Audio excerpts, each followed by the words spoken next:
দর্শক, ইরানের সর্বশেষ আপডেটগুলো সর্বোচ্চ আমি চেষ্টা করবো একদম অল্প সময় দেওয়ার জন্য। সেটা হলো ইরানের সর্বোচ্চ নেতা আয়াতুল্লাহ আলী খামেনি শাহাদাতের পর আইআরজিসি শপথ নিয়েছে তারা ইতিহাসের সবচেয়ে বড় আক্রমণ করতে যাচ্ছে মার্কিন টার্গেটে। তারা যে কথাটি বলেছে সেটি বাস্তবায়নের ইতিমধ্যে কাজ শুরু হয়ে গেছে। বলা হচ্ছে মার্কিন 27টি টার্গেট, মার্কিন যুক্তরাষ্ট্রের যে ঘাঁটি রয়েছে পুরো পৃথিবী জুড়ে 27টি টার্গেটে ইতিমধ্যে তারা সফল অ্যাটাক করেছে ইরানের বিপ্লবী গার্ডস আইআরজিসি। পাশাপাশি বলা হয়েছে যে অঞ্চলগুলো মানে আরবের যে অঞ্চলগুলোতে মার্কিন ঘাঁটি রয়েছে প্রত্যেকটি তাদের লক্ষ্যবস্তু। সর্বশেষ খবরে বলা হয়েছে মার্কিন যুক্তরাষ্ট্রের সবচেয়ে বড় যে মধ্যপ্রাচ্যে তাদের যে সামরিক বেজ আল উদাইদ, সেখানেই আমি লাস্ট যে ফুটেজ দেখছি এখনো সেখানে আগুন চলতে দেখা গেছে। পুরো আকাশ কালো হয়ে আসছে, কালো ধোঁয়াতে। তার মানে বড়সড় আক্রমণ করা হয়েছে মার্কিন ঘাঁটি যেটা কাতারে রয়েছে আল উদাইদ, সেই ঘাঁটিতে। এবং একটি নয়, একটার পর একটা সিরিজ মিসাইল মারছে আরব রাষ্ট্রগুলো, অর্থাৎ বেইমান বিশ্বাসঘাতক রাষ্ট্রগুলোর উপর ইরানের বড় রকম অ্যাটাক শুরু হয়ে গেছে। বাহরাইনে দেখা গেছে আরো বড় আক্রমণ। বাহরাইনের ভিতরেও আমরা গতকালকে যে খবর দিয়েছি তারপর আবারও নতুন করে অ্যাটাক হয়েছে এবং সেই অ্যাটাকে বাহরাইনে প্রায় অনেকগুলো ভবন ধসে পড়েছে এমন তথ্য পাওয়া গেছে। শুধু তাই নয়, মার্কিন গুরুত্বপূর্ণ যে সিস্টেমগুলো অকেজো করে ফেলেছে ইরান আক্রমণের মাধ্যমে।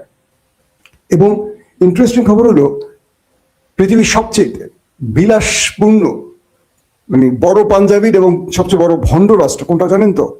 বড় পাঞ্জাবি মানে মনে হয় যে পৃথিবীর সমস্ত নবী ওলামা মাশায়েখ সব এক দেশেই থাকে, তার নাম হলো আরব আমিরাত। কিন্তু সবচেয়ে বড় ভণ্ড রাষ্ট্র আরব আমিরাতের একদম ইসরায়েলি মালিকানাধীন বড় বড় ব্যবসায়ীদের যে ভবনগুলো সিরিজ টার্গেট করতেছে ইরান। সেখানে আপনারা হয়তো কিছু ফুটেজ ইতিমধ্যে সোশ্যাল মিডিয়া দেখেছেন। অর্থাৎ ইসরায়েলে যে মার্কিন এবং ইসরায়েলি বড় বড় ব্যবসায়ীরা আছেন এবং সেই তাদের যে বড় বড় হোটেল বা তাদের যে রিসোর্ট, তাদের যে ব্যবসা প্রতিষ্ঠান, এগুলোকে ইরানে বসে আরব আমিরাতে, দুবাই এবং আরব আমিরাতে আবুধাবিতে আর কি অ্যাটাক করে সিরিজ হামলা করা হচ্ছে। বড় বড় ভবন দেখছি আমরা অ্যাটাক করে মাটির সাথে মিশিয়ে দিচ্ছে ইরান। সিরিজ অ্যাটাক চলছে এখন, 27টি টার্গেটে হিট করেছে ইতিমধ্যে।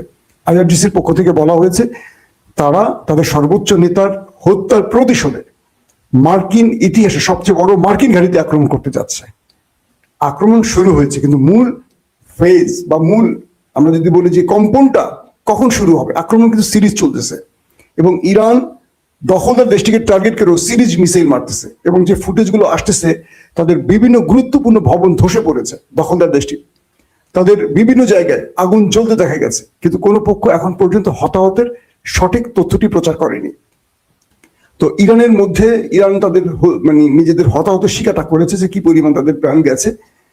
তো সবচেয়ে বেশি নিহতের সংখ্যাটি হয়েছে এক জায়গাতে, একটি স্কুলে, একটি মেয়েদের স্কুলে একযোগে এই অ্যাটাকে শতাধিক মানুষ প্রাণ হারিয়েছে। আর দুঃখজনক হলো যে ইরান বা ইরানের ভেতরে বিশ্বাসঘাতকদের জন্য আমেরিকা ইসরায়েল তাদের প্রথম অ্যাটাকটি সফল হয়েছে। সফল মানে তাদের মূল টার্গেট ছিল যদি ইরানের প্রথম ব্যক্তিগুলোকে রেজিম চেঞ্জের জন্য যাদেরকে টার্গেট করা হয়েছে তাদের হত্যা করা যায়। কিন্তু আমার একটা প্রশ্ন তৈরি হয়েছে এখানে, ইরানের সর্বোচ্চ ধর্মীয় নেতা আয়াতুল্লাহ খামেনি, আইআরজিসি প্রধান, সেনা প্রধান, প্রতিরক্ষা মন্ত্রী, গোয়েন্দা প্রধান, এরা সব এই মুহূর্তে কেন মিটিং করতে গেছেন যখন জানেন তারা যে বিশ্বাসঘাতক পশ্চিমা বাহিনী ওয়েট করছে? কারণ এর আগেও আপনারা দেখেছেন যে আমেরিকা আলোচনার নাম করে অ্যাটাক করেছে। আমেরিকা প্রত্যেকবারই প্রতারণা করে। আপনারা যারা তুর্কি সিরিয়াল এরদোয়ান মানে কি বলে এরদোয়ান তো দুঃখিত, সেটা হলো আর্তুগুল, ওসমান, সেলজুক বা আব্দুল হামিদ, এই যে সিরিজগুলো দেখছেন এগুলো সত্য ইতিহাস নিয়ে তৈরি। দেখবেন ওরা একটা প্রতারক বিশ্বাসঘাতক জাতি, সবসময় এটা করে। এর আগে যে একটা হলো ইরান ইসরায়েলের 12 দিনের যুদ্ধ, সেখানে দেখবেন যে মার্কিন যুক্তরাষ্ট্রের সাথে আলোচনা চলছিল, আলোচনার মধ্যেই ধুম করে তারা আক্রমণ করছে। অথচ বাংলাদেশ না, পৃথিবীতে ইন্টারন্যাশনাল আইন অনুযায়ী কোনো বিষয়ে আলোচনা চলাকালীন কোনো দেশ আক্রমণ করতে পারে না, কোনোভাবেই পারে না। এটা সম্পূর্ণ অবৈধ আক্রমণ করেছে। আচ্ছা, ওদেরকে অবৈধ বলবে নাকি বলেন? ওরা যা করবে সবই বৈধ, শুধু অবৈধ হলো দুর্বলদের জন্য।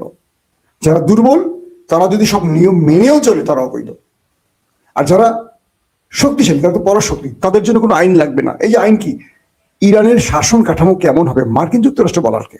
প্রথম প্রশ্ন আসতে পারে না? ইরানের জনগণ ঠিক করবে কে হবে তাদের প্রেসিডেন্ট, কে হবে তাদের সর্বোচ্চ ধর্মীয় নেতা, কোন পদ্ধতিতে তাদের নির্বাচন হবে, এটা আমেরিকা বলে দেয় কে? যদি আমেরিকায় শাসন ব্যবস্থা নিয়ে এতই তার গা ব্যথা থাকে, গা জ্বলা থাকে, তাহলে আরব রাষ্ট্রের মধ্যে যুগের পর যুগ যে চলছে যে মানে পরিবারতন্ত্র, সেই পরিবারতন্ত্র কেন ভাঙছে না? কারণ তারা মানে মার্কিনীদের কাছে মাথা নত করে বসে আছে, মার্কিনীদের পা চিটে দিচ্ছে, মার্কিনীদের পাপেট। ইরান, তারা উঁচু করেছে মাথা। ওদের কথা মাথা উঁচু করবি কেন তোরা মুসলমানরা? তো বেকুবের জাতি। তোরা নিজেরা ভোট দিবি চোর বাটপারদের, ঋণ খেলাপিদের, তোরা দিবি কারাপ্টেড লোকদের ভোট। সবসময় তোরা অন্যায়কারী, ধর্ষণকারী, খারাপ লোকগুলোকে ভোট দিবি। আর তারা তোদের দেশের অর্থ সম্পদ চুরি করে আমাদের দেশের ব্যাংকগুলোতে রাখবে, আর আমরা ধনবান হব। ইমরান খান বলেছিল না, বাংলাদেশ পাকিস্তান দরিদ্র কেন জানেন? এই দেশের আমাদের নেতারা, আমাদের সরকারি কর্মকর্তারা, বড় পদের লোকেরা এই দেশের টাকাগুলো চুরি করে সুইস ব্যাংক, আমেরিকার ব্যাংক, বড় বড় ব্যাংকে রাখেন, যার ফলে আমরা দরিদ্র হয়েছি, আমাদের টাকাগুলো চলে যাচ্ছে দেশের বাইরে, ওরা ধনী হচ্ছে। এটা ইমরান খান বলেছেন। আপনি দেখেন হাসিনা কত টাকা সরিয়েছে, তার আগে বিএনপি কত টাকা সরিয়েছে, এবার বিএনপি কত টাকা সরায়। আবার এদেরকে ক্ষমতা কারা বসায়? আমরা বসাই, আমরা ওদেরকে বসাই, ওরা চুরি করে, আমরা দিন শেষে ফকির থাকি। তো এটাই হলো আমাদের ভাগ্য। আমেরিকা বলছে যে তারা ইরানে ব্যাপক অ্যাটাক করতে যাচ্ছে, মানে ইরান যখন ঘোষণা দিয়েছে আইআরজিসির পক্ষ থেকে তারা ইতিহাসের সবচেয়ে বড় আক্রমণ করতে যাচ্ছে এবং আক্রমণ শুরু করে দিয়েছে। আরব আমিরাতে একটার পর একটা মিসাইল হিট চলতেছে এখন। কাতারে তাদের প্রধান ঘাঁটি আলুদাই শেষ, বিমান ঘাঁটি শেষ, বাহরাইনের বিমান ঘাঁটি, নেভাল স্টেশন শেষ, জর্দানে মোটামুটি তামা চলতেছে এখন, জর্দানের ভেতরে, কাতারে হয়েছে। ইরান কোনো মুসলিম সাধারণ মানুষকে মারছে না, যেখানে তাদের মার্কিন ঘাঁটি সেই টার্গেট করছে মার্কিন ঘাঁটিগুলোকে। কিন্তু ইরানে দখলদার এবং আমেরিকা আক্রমণ করে যাদেরকে মেরেছে ম্যাক্সিমাম সাধারণ মানুষ, স্কুলের বাচ্চাদেরকে মেরেছে। কিন্তু আন্তর্জাতিক আইনে এটা নিয়ম নেই। কিন্তু আমেরিকাকে কে শিখাবে আইন বলেন? জাতিসংঘ তো আমেরিকা, আইসিসি মানে কি ভারত, ক্রিকেট মানেই ভারত, সমস্ত নিয়ম ভারতের ইশারায় চলবে, আবার সমস্ত জাতিসংঘের নিয়ম আমেরিকার ফর্মুলা চলবে। তাহলে জাতিসংঘের অর্থটা কি দাঁড়ায়? এখন পর্যন্ত আরবের বিশ্বাসঘাতকরা ইরানের সর্বোচ্চ নেতার হত্যায় তারা আরব লীগের পক্ষ থেকে শুধু নিজেদের দেশে আক্রমণের প্রতিবাদ জানিয়েছে। তারা ইরানের উপরে যে হামলা হয়েছে, তাদের সর্বোচ্চ নেতাকে হত্যা করেছে, এটা কোনো প্রতিবাদ জানায়নি। মুসলিম ইতিহাসে যারা বেঁচে থাকতে চান তারা মরে যান। আলী খামেনির একটি স্টেটমেন্ট আমার মনে আছে। তিনি বলেছিলেন যে আমি তো মৃত্যুবরণ করতেই এসেছি, তার মধ্যেও আমি 86 বছর বেঁচে গেছি। আমি তো মৃত্যু আলিঙ্গন করতেই এসেছি, তার কিন্তু একটা হাত আপনারা জানেন পঙ্গু ছিল। তিনি বিপ্লবের একজন অন্যতম লড়াইকারী ছিলেন এবং সেই বিপ্লবের রুহুল্লাহ খমিনি যখন খামিনি হয়ে প্রথম রাষ্ট্র পরিচালনা করেন, তারপর তিনি দায়িত্বে এসে 36 বছর পরিচালনা করেন এই আয়াতুল্লাহ আলী খামিনি। তিনি বলছেন যে আমার পুরো জীবনটাই তো আল্লাহ আমাকে দিয়েছে। কোনো মানুষ 86 বছর বাঁচে, আমার তো বাকি জিন্দগিতে মানে আমার আর কোনো স্বপ্ন নেই। এখন ইরানকে নিয়ে আমার একটাই স্বপ্ন, আগামী যুবকরা কোথায় ইরানকে নিয়ে যাবে। আমি শুধু চেয়ারে বসে দেখি, ওরা মনে করে আমাকে হত্যা করলে সব শেষ। না, আমাকে হত্যা করলে কিচ্ছু হবে না। হাজারো মানুষ ইরানকে পাহারায় দাঁড়িয়ে গেছে। তিনি বলছেন যে আমি শাহাদাতের মৃত্যু আমার সবচেয়ে পছন্দ। দেখেন সেটি আল্লাহ তার দিয়েছে, ভাগ্যটা কি।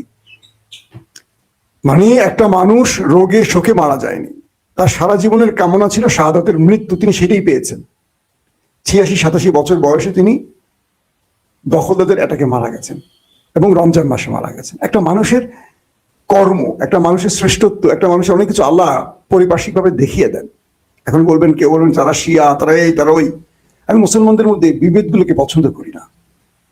কে জান্নাতে যাবেন, কে জান্নাতে যাবেন ঠিক করেন তো আল্লাহ। আমি আপনাকে সবচেয়ে বড় অনেক বড় পীর সাহেব আছে, যাদের পিছনে আমরা অনেক দৌড়াই, দেখবে সব সালালা হয়তো জাহান্নামে গেছে, কিন্তু ওই পীর সাহেবের যে পছন্দ করে না সে হয়তো জান্নাতে চলে গেছে, কারণ পছন্দ না করার জন্য চলে গেছে, কারণ ওই পড়া ছিল হয়তো ভণ্ড, হয়তো আমি আপনি জানি না।